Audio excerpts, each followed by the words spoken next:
Coucou, Molumboloano, peuple gabonais, enseignant un jour, enseignant toujours. Même après avoir servi pendant de longues années, une fois qu'on prend sa retraite, on reste enseignant.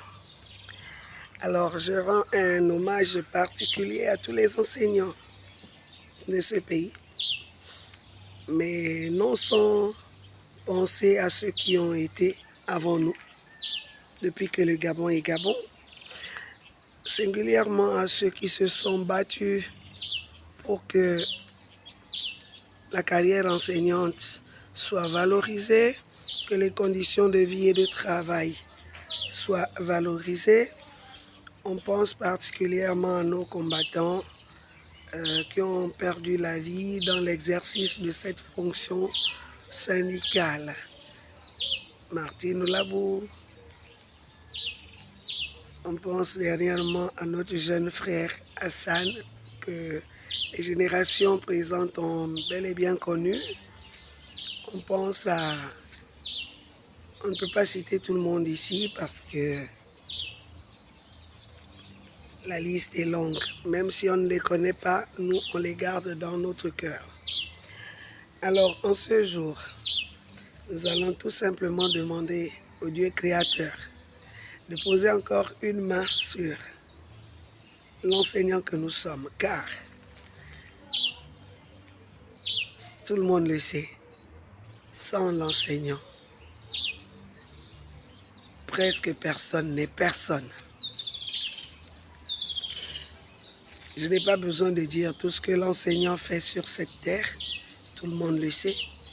Il n'y a rien que nous ayons appris sur cette terre qui ne soit passé par un enseignement.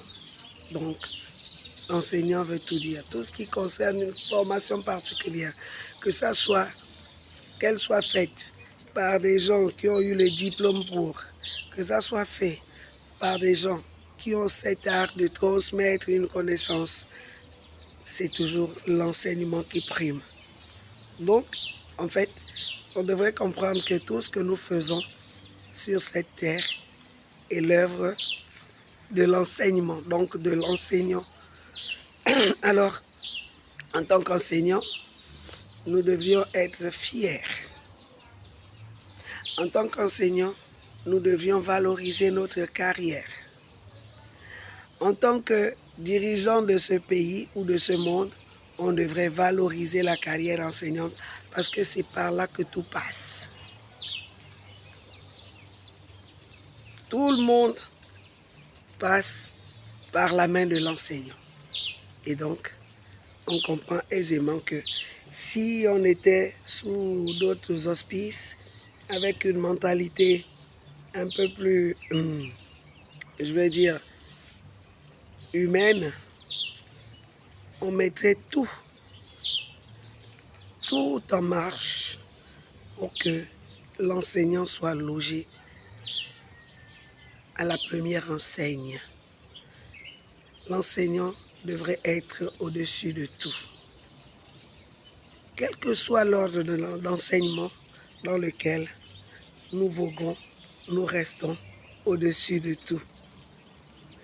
Alors, on va demander à l'Éternel aujourd'hui de toucher le plus grand nombre de personnes, de toucher le cœur de chacun, afin que l'on mette tout en œuvre pour que l'enseignant